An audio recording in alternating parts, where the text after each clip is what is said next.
Welcome to the Florida Band Podcast. Welcome back. Oh my God. All right, hold on. We're gonna start here. Welcome back to the Florida Band Podcast, everybody. AJ was trying to do the intro. Welcome back to the Florida Band Podcast. You know why you're here. My name is AJ Arcia, band director at Coral Springs Middle School in Coral Springs, Florida. I'm Christian Gordon, band director at West Glades Middle School in Parkland, Florida. And I'm Andrew Lopez, the band director at Coniston Middle School in West Palm Beach. What's up, everybody? Welcome back. So what's up, everybody? What's up? It is Sunday, February 19th. We've had a couple busy weeks. The topic. Got a day off tomorrow. Yeah, you guys do. I have PD day. But that's okay. Oh. Yeah. Oh yeah. AJ, you weren't on the mic. Yeah, we got because it's our PDD day. But it's like I'm not going to school. I'm going to FAU because they actually are offering band PD this time, which is like better. But I think I could use the day off.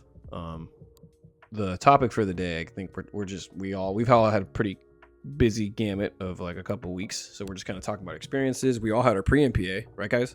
Yep. Yes. And so we're just going to kind of discuss our events, maybe find some differences between how each one was carried, and then share our experiences. Because I think, is that all you guys had? Like, what else have you been doing in the past 2 weeks? I have to look at my calendar. I think if I remember correctly, it's been kind of chill. Oh, I did a rehearsal with the South Florida Pride Youth Band. Oh, neat. Because they're bringing me in to conduct a piece.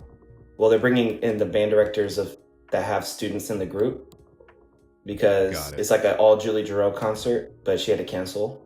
Dang. And so all the band directors are going to do a piece, which is kind of cool.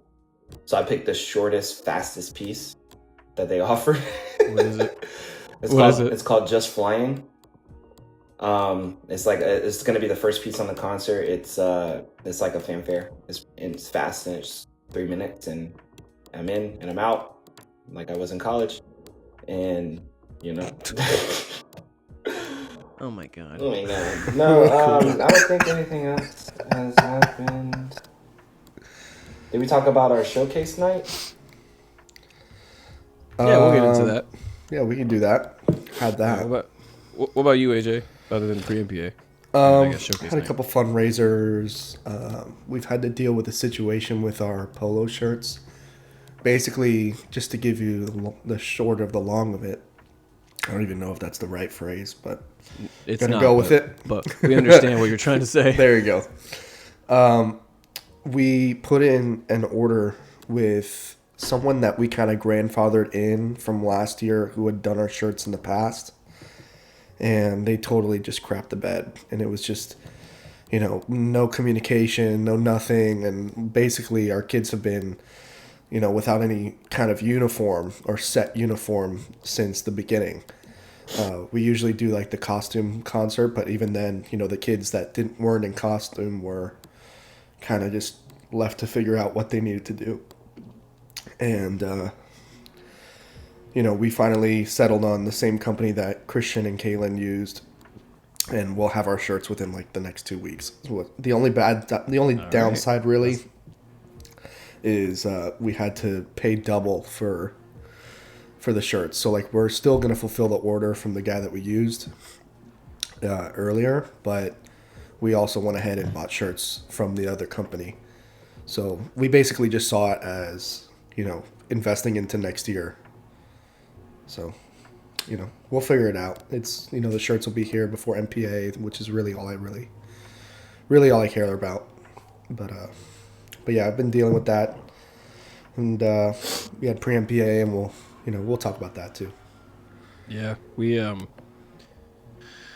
it's been busy, man. It was like last week wasn't, like 2 weeks ago wasn't too bad, but this week was, or was that? I mean, well, last 2 weeks ago we've been helping the band director at Park Vista a lot, just because she lost her associate, so she's just been, because they left for family in the middle of the year, and so she's been super overwhelmed, which is overwhelming for anybody in that particular job. But we've been trying to help her and she's awesome, by the way. But then this week Wednesday was Carol Brittin Chambers came in virtually to work with the kids, and that was just like I spent all of Tuesday evening checking AV, Wednesday morning setting up the AV, and then that was like the event for the day. And then Thursday was a rehearsal for Marissa that went until like 6. And then Friday was pre-MPA. And then yesterday, thank you to shout out to District 8 and for hosting, and thank you Mike Antman, the adjudication chair, for doing our adjudication internship for S&E. So that's where we were yesterday, and now we're back in South Florida. So we're dying, but that's okay. But yeah, so it's all busy. I mean, let's in terms of like showcase night, what is that? All the 5th grade feeders are invited to our middle school with their families to just kind of check out the school. So they do like a little assembly for the first 30 minutes. And then for the next 30 minutes, they wander around the school and they have a map and they can go around and check out the different classrooms and clubs and things like that. So the band was playing while people were entering, trying to have a lot of fun. The kids were, dancing around, showing people their instruments and stuff. And then we played the national anthem, and then we booked it back to the band and orchestra rooms to make sure everything was clean. And we put like some videos on the screen, had the candy out, and then the kids would be like in the band room practicing. And if people started coming in, they would like talk to them and show them around and invite them to sign up for band next year and take them to the orchestra room. Or if they went to orchestra first, they'd bring them to the band room and things like that. It was really cool. Lasted for about a total of 90 minutes because some people just don't know when to leave, but right. It was very cool to watch some of the kids basically come out of their shell, like, and see how much they love band. They love band so much that they want to like tell these strangers about it, advocate for it. And I would have never thought never thought that that's how they felt until they were in that situation, which was kind of cool. And we had 6th graders participating this year, which we didn't have last year, and that added another layer of transparency and made the 5th graders a lot more comfortable with signing up for it as a 6th grader. So yeah, that was a lot of fun. I think the 6th graders are probably the most powerful recruiters. Like we're doing something like that similar. Like last year in March, late March and April, I went on that tour to all the elementary schools and invited them to our spring concert and our fitting at the 6th grade orientation. But they moved it up this year. It's next week. It's this coming week. And so I got coverage because I was like, as long as y'all aren't visiting during my top band and second band, because we have MPA prep. I was like, as long as you're not doing that, like, I'll come with you. So they were able to work that out. But like, I'm inviting the beginners, or the 5th graders. I'm going to invite them to our March, beginner recital on the 14th, which is neat because it's only a couple weeks away. And I was like, they could watch the top band, play their pants off, or they could watch kids that have only been playing instruments for like 5 months. Mm-hmm. And I can be like, hey, this is you 5 months from the start of school. Like, this is what you can do, and this is what you can sound like. And like, look at all the kids that are happy and smiling and kind of give a similar experience. Didn't you use your marching band for that last year? Was that event? Was that a year ago? For the showcase night? Yeah. Yeah. Mm-hmm. And I think I vaguely remember y'all. It's a lot better that way than sit down band. Yeah, because I remember vaguely y'all were like, I remember a vague picture of y'all arcing it up in the cafeteria and then just blowing your pants off. Yep, basically. Yep. Yeah. Cool. That's pretty much what we did too. You guys, was it like a district thing where like all showcase nights were the same night, or was it just the neighborhood? I think it was into the same week. I don't think the district decides. It's the clusters that decide. But you see with AJ, his principal is our 8th grade APs. Like, they're married, so got it. We kind of do things kind of like around the same time now. We do the same stuff, or at least they try to now because they talk. So obviously, sure. They talk for obvious reasons. Well, sure. Yeah. But I don't think it's a district-wide thing. Oh, cool. No, but it's convenient for us at least. We get to collaborate a little bit more on that level. where it's like, okay, what are you doing on this night? What are you doing that night? It's all within the same week. But, you know, yeah, just along the same lines as Christian, you know, we did the same, you know, we opened it up. The kids were coming in and they were hearing the band play for like the first 15, 20 minutes while they were all walking in, getting their seats. And we played the national anthem. And then instead of booking it back to the band room, because currently we do not have one. Right. I didn't want the parents to see. Yeah, I didn't want the parents to see the state of the library right now. But we went over to the gym. We had like an information booth set up. We had a couple parents that were there. One of our parents even brought like a spinner with like dry erase like capability, where she like put like a free shirt or a free hat or a free like, and we have all these leftover like memorabilia and like old shirts and old hats that we were looking to kind of get rid of. And you know, we had beads, we had candy, we had the video playing, we had informational sheets, and then we also had the kids that were in the marching group going around talking to parents and kids, trying to recruit them as well. And I think it was surreal to me because last year at the same exact time, at the same exact event, I was by myself. And I was the only one there advocating for us. I had put up some posters that I had found in my office at the booth. And, oh, man, it was just a world of difference to see like the kids actually going out and doing what they were supposed to be doing, which is, you know, advocating for the program. Right. So that's cool. You know, yep. Had some opportunity to also reach out about our summer band camp, which is awesome. So, you know, a lot of parents were questioning, you know, whether or not the kids needed to have, you know, any kind of experience. And, you know, that's a really cool thing that we offer, where it's zero experience necessary. So, and all of them were really hyped about that. Right. Mm-hmm. No, I dig it. And I mean, like that's got to be so powerful. I mean, for you going from year 1 to year 2 and seeing the village created, like, cause I know it's easy to get in your head, but like, dude, you're killing it. That's awesome. Like that's a really powerful message to the community that that like the whole team was behind making it more fun and kind of putting your message out to the school. Yeah. And I think next year I'm definitely going to start doing the 6th grade thing too.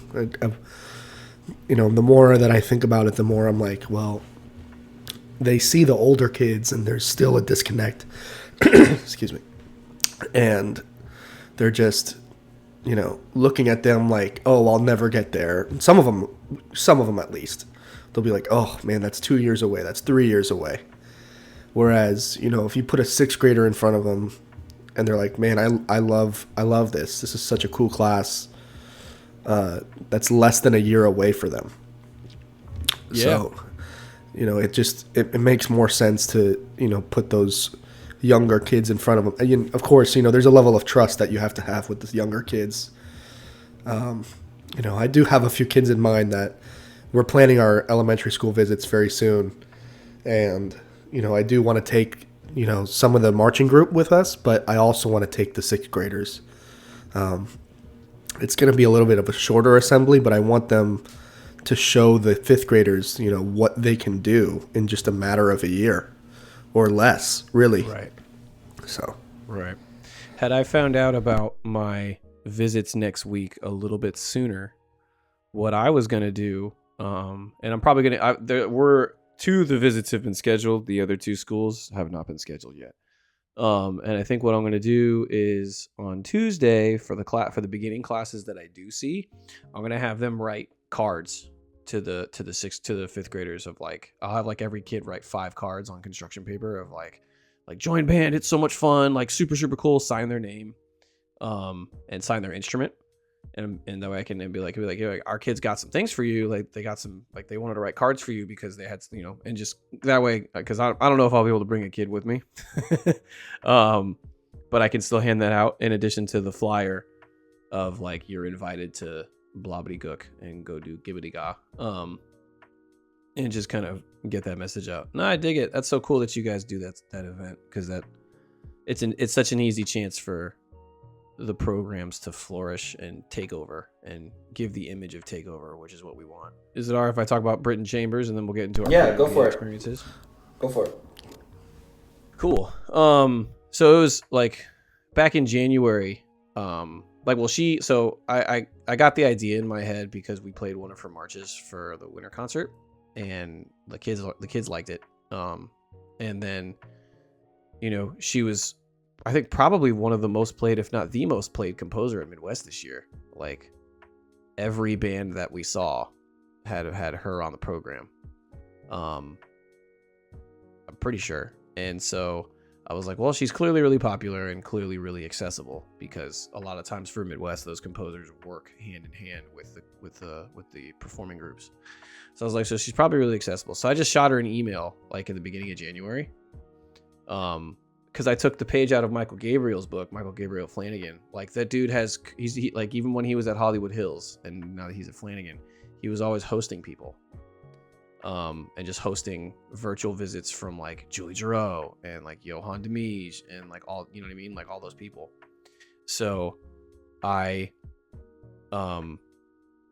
just shot her an email having no expectations of her actually like responding. And she got back to me within a day. She's like, sure, let's do it. I was like, whoa, oh my God. I was like, oh God, I was a little starstruck. And so I followed up with her on the Monday, and I was like, hey, just making sure we're good to go. And we talked about compensation, and she's really nice. And I was like, just making sure that, cause she lives in San Antonio. So I was like, just make sure we have the Eastern time set up, so when you have to sign on. And it was really cool because I think the kids didn't really know what to expect. So like when we were warming up, the kids could already tell something was weird. I told them about it beforehand, but like like I said, I don't think they really grasped what was going to happen. And so when they walked in, Marissa and Sydney Ozer were already in the room, which was a little weird because like Marissa, when Marissa's there, the air shifts.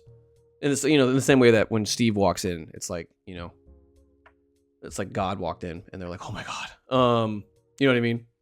So the kids were already a little bit of heightened energy. And then I told them the plan. I was like, we're going to warm up real quick because we got about 20 minutes before she signs in. So we warmed up. And as we were doing lip slurs, like in Google Meet, because she was outside of the school district, her thing came on. Like, it was like, Carol Brittin Chambers wants to join. And the kids were like, oh my God, oh my God, oh my God. I was like, everyone chill. Like, and she signed on. And everyone was like, hello. It was like they were super awkward and nervous. Because we built her up to be this star. Because like she really kind of is, Like I was just like, we were telling like, how, there's so many composers that are just old white men. And for this, younger female composer who's so well known, I was like, she travels all the time. She's all over the country all the time. I was like, she was able to fit us in for an hour. And she was super fun. We worked for like 45 minutes on the march. She was able to give some really decent feedback in terms of how she would interpret things. And then we did like a Q&A where she shared her story, where she was just like, fun fact, she was first chair trumpet player in 10th grade in Texas for Allstate. Like, she had chops. Yeah, and she was like, yeah, it happened a couple times. I was like, a couple times? Holy cow. And so, and she talked about her inspirations, and the kids know a couple composers' names because we've played pieces by like W. Smith and we've played pieces by Balmages. And she was like, yeah, like I'm friends, like, because one of the kids was like, are you friends with other composers? She was like, yeah, I was talking with Brian Balmages, and they're like, we know Brian Balmages, and she was like, oh yeah, it was cool. And it was a really, really great experience. Like, I didn't shout out to everybody, and I might be putting a couple composers on the spot, but like, you never know what they'll say. Like, just email them, because the worst they could do is what I would do, which is not reply because I forgot. All right. And but she got back to me right away, and all I did was shoot out an email.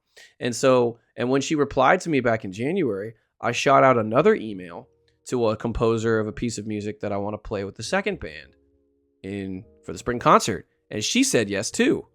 And I was like, whoa. So like, you know, it was this person is I forgot her name, but she was because that was months ago, but it was a professor at Berkeley for composition, and I was like, she's got to be available. So like, it's really, really cool to, you know, the times we live in. The one cool thing that came out of COVID was the ability to communicate, and I fully advocate like people emailing these composers and seeing if you can set up your schedules and make these experiences accessible for the kids. Because back in the day, it was if you could pay to fly them out. But if you can't, tough. But now you can just log in. It was so cool. Like that was probably one of the highlights for me of the year so far, was like that experience, because I've never really had a conversation with a living composer outside of like Larry Clark, because he's like a Florida guy. It was dope. But yeah, that was the experience. I would highly recommend that y'all do that with like maybe Randy Standy, or maybe email Bow Mages or somebody who has a computer and see what they say.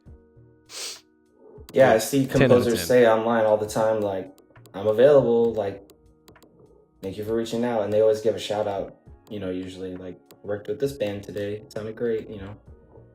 Yeah. I just think, and it was cool. There's like this idea that, you know, they're too busy or something. But yeah, we just gotta ask, because you never know. Yeah. Oh, and it was like, you know, and Marissa was taking a couple pictures, because we tried to get a picture of her on the screen when I was working with the kids, and then she took a couple screenshots of like from her perspective. So and I told my kid, like, and what I did is I set up computers across all over the room so she could have access to see like every section. Because the smartboard camera, you could see like 5 flutes, a clarinet, and like the bass clarinets. Mm-hmm.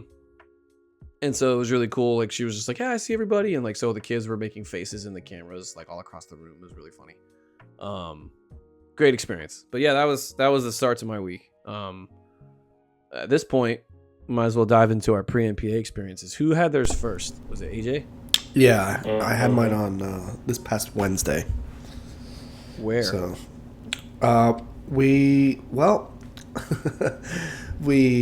tried to have it at MSD in their auditorium, but apparently there was an issue with the fact that there was like a guest speaker from the district that was going to be there on that day as well as the following day.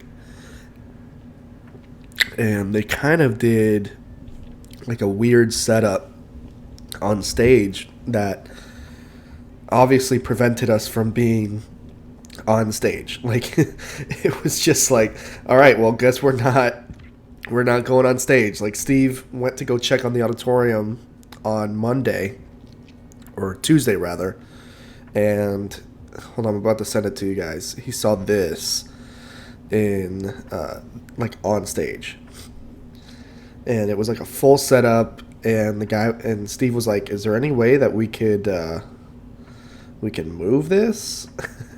And what is that? And the guy was like, no, I have no idea. It looks like a fashion kind of thing. The Beautiful Tomorrow Assembly was the name of it.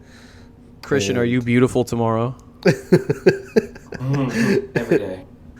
And there's like a whole DJ setup, like a ton of speakers. Like it looks like 1, 2, 3, 4, 5, like 1, 6, 2, 7, 3, 4, 8, 9, 10, 11 with 11 monitors. Oh Jesus! So it was just like, well, you know, what's the next best thing? And obviously the next best thing was, let's just do it in the band room. So they were nice enough to accommodate. You know, we kind of flipped the band room from its normal state, which is nice because the band room is a decent size to where we can do that, where we can flip the room.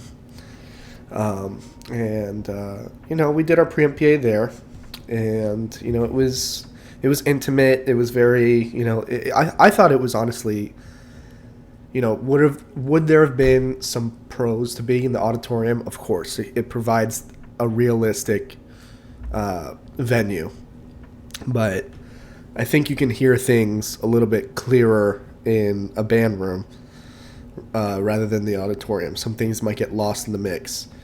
So especially when we're aiming for transparency and we're aiming for, accountability from part to part and person to person, I think it worked out. But anyways, I definitely goofed, and I didn't even ask Steve if he could be our adjudicator for that night. I just asked him if it was okay if we could use use the auditorium. I just completely forgot, and I'm like, dude, I'm so sorry.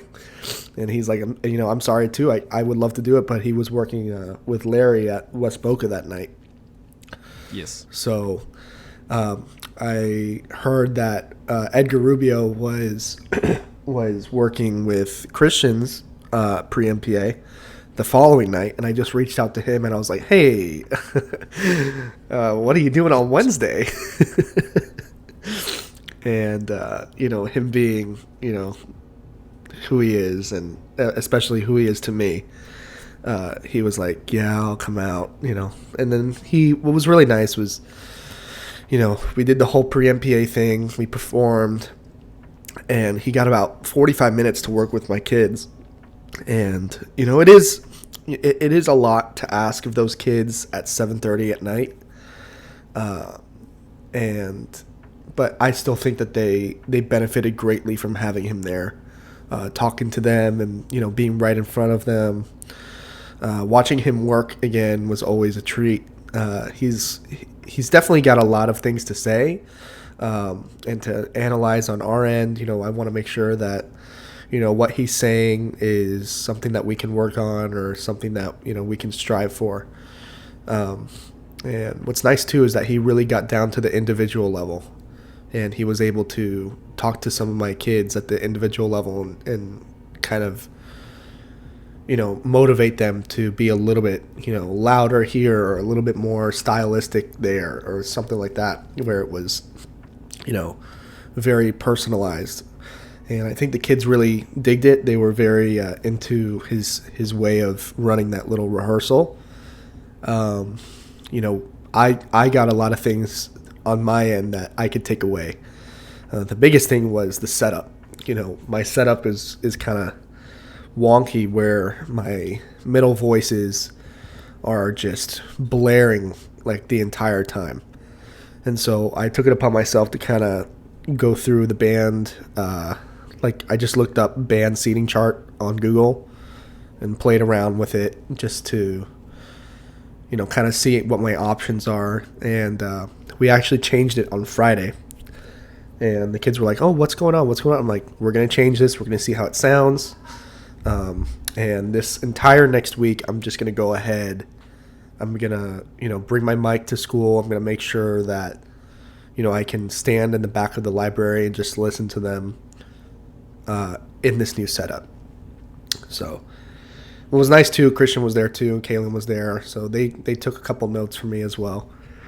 But yeah, I think overall it was a really good experience. I was a little nervous just because my kids are particularly young, and they did not receive the best, full experience of their 3 years. A lot of the 8th graders, at least, just because of COVID, because they had to switch band directors. Everything kind of takes into account. Of course, the move to the library. Change is difficult on kids, but we try to tell them that the more open you are to it, the easier it's going to become. So I think they did a great job. I think we have a lot to work on, especially at the individual level with part accountability. Still some kids missing notes. So that is a nice way to say week. That is part accountability, because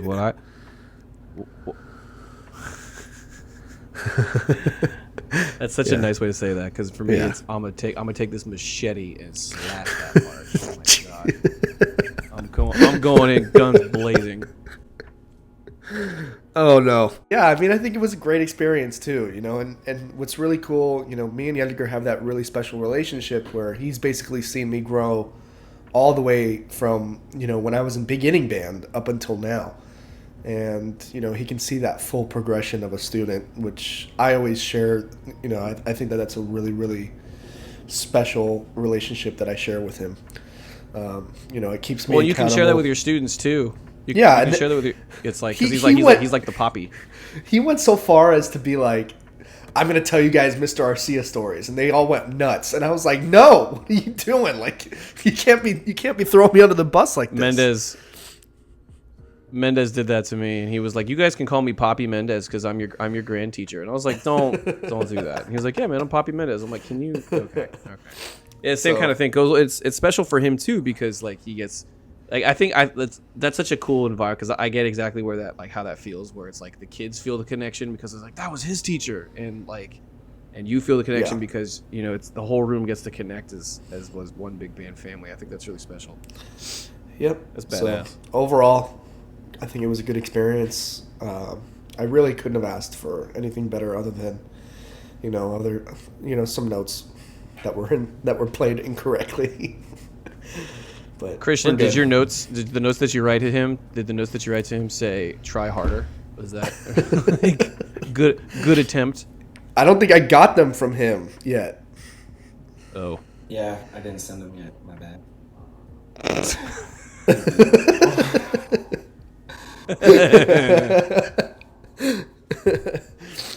Freaking you just write on the sheet like I guess ... I mean, Edgar doesn't really like doing the whole rating thing. He will just go ahead and give you comments. So he'll just give you a lot of comments. And one thing that Christian did at his pre-MPA that I really liked that I really should have done, which is so stupid because I had my iPad on the podium. Be nicer to yourself. Relax. I said be nicer to yourself. Relax. It's okay. It was stupid. It was so dumb. All right, I'll do it better next time. I should have just recorded what he was saying, so that would have been a really good 45-minute little tape to have. Yeah, a little voice memo. But I took some notes on my end too, and I can always call him and be like, hey, do you remember when you did my pre-MPA? Cool. Christian, how did yours go? It went well. We like to keep it to an hour, so we started at 6:30, and actually started all the introduction and welcome and all that stuff a little before 6:30, and then concert band. I explained everything to the parents about all this stuff. Introduced Edgar. Concert band played, and then for 15 minutes, Edgar did a clinic with them while the parents watched. And I had the mic on the music stand so that the audience could hear him. And had the iPad recording pretty much the whole time on the stand as well. And then they would swap real quick. While they're swapping, I'm talking. I try to keep it moving. And then just do the same thing with symphonic. And then the kids reset everything, and then we're out of there by 8 o'clock. Concert's over at 7:30. Hopefully out of there by 8 o'clock, which I think we were. So yeah, it went really well. The kids really liked Edgar, so shout out to Edgar. I mean, they really liked him, and I asked them the next day, I told you guys we're gonna like him. Did you guys like him? Oh yeah, he was so funny. A lot of good gems in there. Took him to Casa Tequila after, so he's part of the family now. Why is my cat? I heard that. Who was that? Did you hear that? I heard a cat. Yeah. Let me let him in. But yeah, there isn't really much there for ours. So. I dig it. Well, did you so yours was obviously concert style, and then is MSD playing, or are they going to the FAU Band Fest? Oh my goodness. I don't know. Because I'm pretty sure the FAU Band Fest is tomorrow. It's next week. Well, when is your guys' MPA? What's March 14th and 15th? Yes. Oh, damn. 14 and 15. And yours is early. I know. Mine's in 8 last days. Yeah. And when's Marissa's again? Hers is the next week after that. I think hers is the okay. So middle school, then high school. See, I think here it's high school, then middle school. Most places it's high school, middle school, so that high school has an extra week or two to prepare for state. Why we're first, I don't know. We always are. I also looked at the schedule because, when you told us 8:30 p.m., I was like, wow. But then I looked at y'all's schedule and it said it doesn't start till 3. Yeah. It's very weird in this county at Palm Beach in terms of getting facilities during the school day. It takes a very special band director to communicate to some of these administrators about the advocacy of how to do it during the school day, because with Gen Pop and parents and there aren't a lot of parking lots that are really, really big that can support a student driving population at a high school, as well as 6 or 7 charter buses. So we always we always do ours. It's a 3-day event, and it's always starts after school, quote unquote, because I'm the only middle school in the entire county that ends at 3. Everyone else ends at 4. So the bands that go early obviously leave during the school day. But we always, for the past 5, maybe 3-4 years, we've done it Thursday, Friday, Saturday, and then there's like 4 or 5 bands that go Saturday morning, just to alleviate the issues. Usually the bands that go on Saturday are typically the middle school bands that are closest to the site, so that way if you can't get a bus for Saturday, the parents can just drop the kids off at the high school. Like, right. Both of the schools that are going on Saturday, because it's at Jupiter High School, at Ryan's school, both of most of the schools that are going on Saturday are his feeders. So it's like it's equivalent to like if it was at Forest Hill or MSD, your kids could just get dropped off. It's not a big deal. Whereas it's in Jupiter, and that's like 40 minutes away from my school.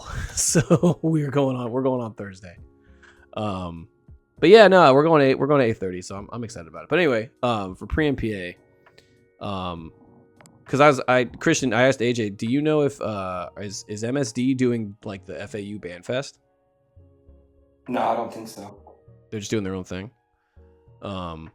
Because most of the high schools around the area will usually go to that, especially because the time at which they place it, for Palm Beach County is exactly 2 weeks before. It's always 2 weeks before high school MPA. Kind of the middle school bands over, because like we would love to go to that, where it's an organized, adjudicated event with sight reading, and it's like it's basically just MPA. It's as close as you could possibly get. So is it like a pre-MPA for all high schools and middle schools that want to have that adjudication? Yeah. Okay. Mostly it's high school. It's a great event, but it's always so late, because it would be the week before MPA. And so it would be the last stop shop for comments and feedback that I can throw at my kids 4 days before, which means you're cramming that information down their throat, and not all of it's going to get retained. It's not conducive for our schedule. So our pre-MPA, the past 2 years, Marissa and I, of course, we do ours together. And last year it was just my top band and her band, and this year it was my second band, my top band, and her band.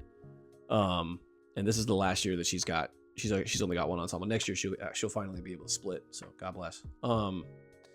But we did it concert style. All my concerts start at 6, and so the second band played, and we had 3 judges. We got Ryan Ross, Aaron Friedman from Palm Springs, and Craig Denny, my boy at from Loggers Run. And Craig's been great, because Craig's been our pre-MPA judge for the past like 3 years. So his feedback is always the most harsh, because he's got the best perspective on what we can and can't do.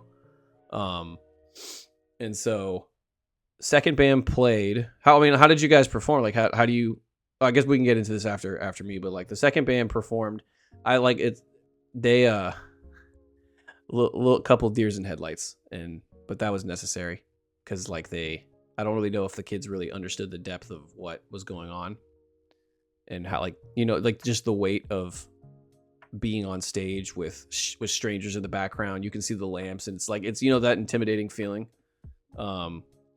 So the kids were working with that, and they did okay. We've got for both bands, we've got our checklists.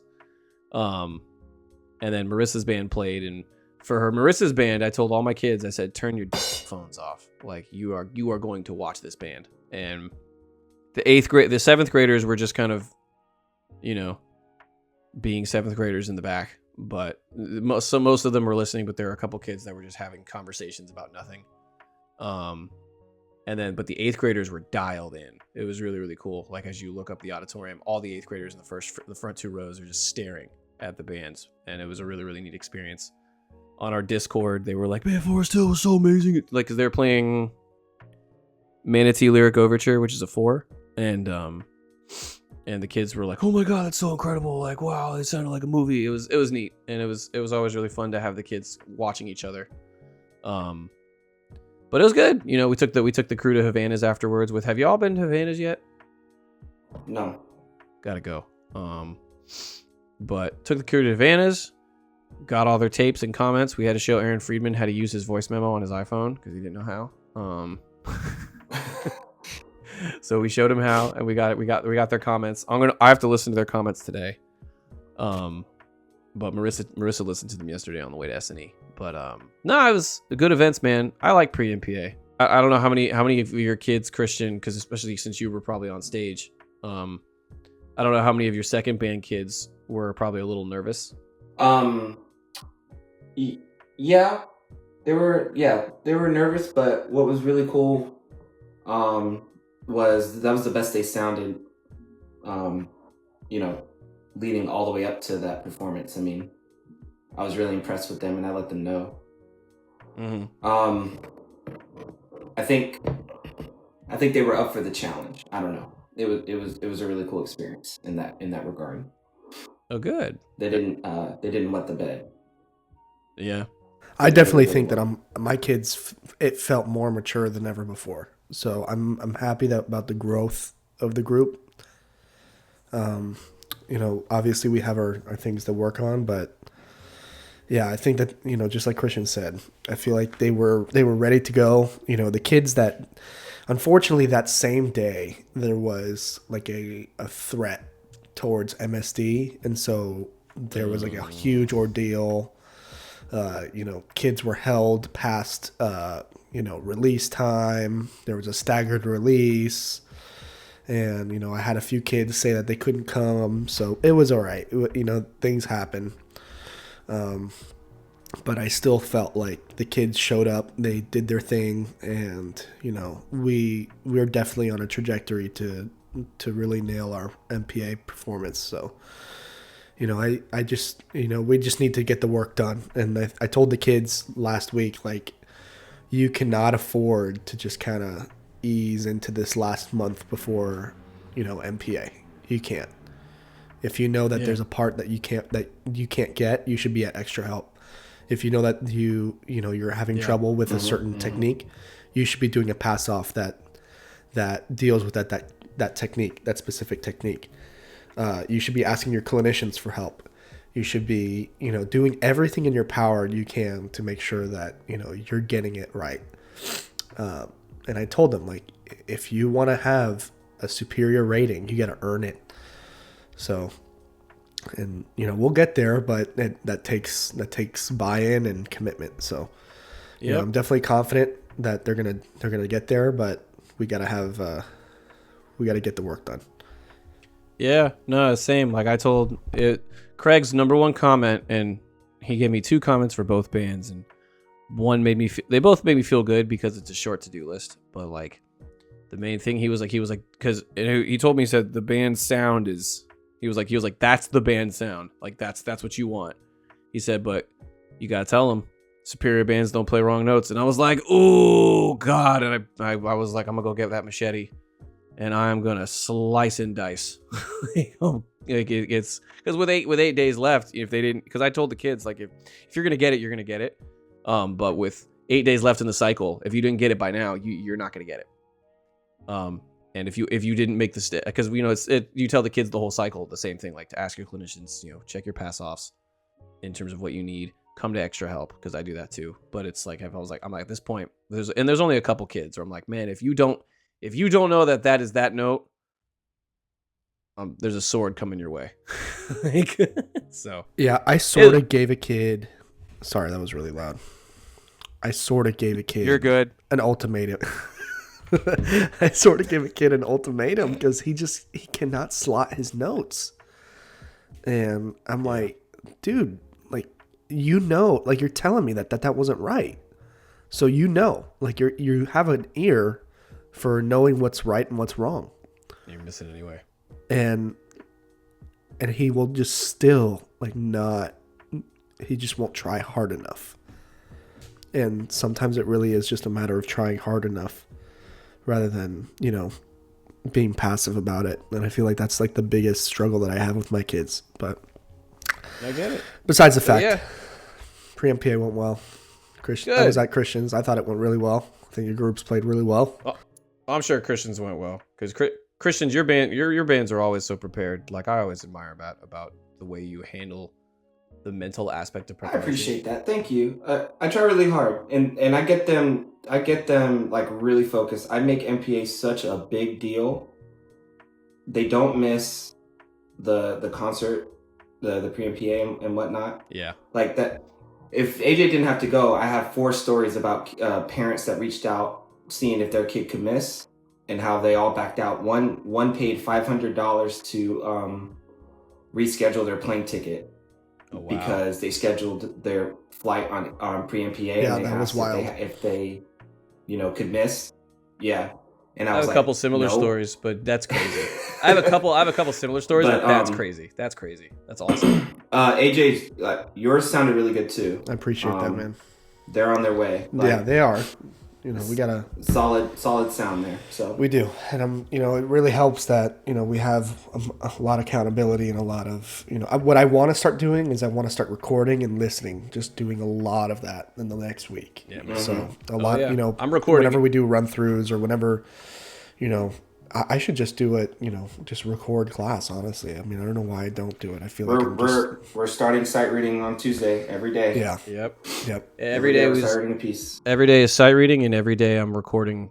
I'm going to record probably a run through every 2 days, and not do too many run throughs because they'll start like as you're doing run throughs, they start tuning things out because they're just used to running the rep. But every day I'm going to be recording. Because it's the final for you guys. You guys have about 2 weeks left. This is my final push or 3. No, we have about weeks left. We have about a month. Push. Honestly, we have just under a month. Yeah. Mm-hmm. So we've got 2 weeks. You have about 3 weeks left. We have 3 weeks. Yeah. 2 weeks. I'm at. So it's I told the kids, I gave them the week off of rehearsals this week because I was like I have you guys for pre-MPA, and then Carol Brittin Chambers was such a big deal. I was like, no rehearsals, but I did that on purpose. Because when they were a little bit, both bands did, the top band did fine and they got the comments they need, but the second band, they were such deers in headlights in a couple moments. I'm gonna we have a rehearsal scheduled. You're gonna be there, and they're probably, and I do this every year, and every year because the second band needs that growth, they're gonna be like, oh, yes, I will. I'm like, yeah, you will, because we got to do this. So you have them every day in class, and you have an after school rehearsal as well? Just once a week, because with pass off day, and I sometimes I'll put 1-on-1 per week on the schedule. Like I give them a calendar in January that has all the dates for solo and ensemble, any after school rehearsals that I want to do, and then MPA. And I will not. I'll usually cancel like 1 or 2 rehearsals based off of what's going on, feeling the vibe of the band. How it's feeling their progress. But I only ever do it once a week per group, and it's only an hour. And I'm just like, I'm not going to hold you for 2 hours because it's all, accounting for pass off day. I want to make sure that they're still getting as many days on the music as they can without sacrificing fundamentals time. Because if the band doesn't sound good, what's the point? But I do it every year, and it helps because it's also, in January, we missed so much class time because of All County and because of All State. I use those rehearsals. I use just enough rehearsals to make up for that time. So that way we're not technically missing anything. But, it'll be fine. I think the kids are gonna rise to the challenge because I think a lot of the symphonic band, the second band in particular, was like, oh, this is real. And it was like, yeah, a little bit. Because Kristen, you brought both bands last year? Mm-hmm. See, last year I only brought my top band, so all of the 7th graders who are now 8th graders in the second band last year didn't go. So for pretty much both bands, unless you were a 7th grader in the top band last year, majority of all my veterans, this is their first time at MPA. And so that also played a factor into how many rehearsals I scheduled. I was like, you don't know the rigor because you didn't go last year. So time to go. Like, let's figure it out. Yeah, that's a large part of my group too. I only have about 5 kids that went last year, and and so preparing them mentally. Yeah, and so preparing them mentally with that sense of urgency is it's a learning curve that I haven't had to encounter in a couple years because normally I always bring 2. But it is what it is. I'm not really worried. It's just I think the kids were the symphonic band walked off stage not upset, but they I think pretty sure the whole agreement was that could have been better, which is good because they know. Like if it'd be different if they walked off stage like, "Yay, we did it," and I'm like, but every kid walked off stage knowing we have work to do and we're gonna do it, and I'm like, okay, that's a great mindset. I'll take that. That's a win. Over ignorance. So, but yeah, no, it's all good. I'm glad that we all had good experiences. I love pre-MPAs, man. I would, if there's anybody listening that doesn't do them, why? Just do it, because there's nothing better than that trial run. Christian, you want to take us out? This has been the Florida Band Podcast. Thank you all so much for listening. And until next time, be well, stay safe. Have fun, everybody. Deuces. Bye. See ya.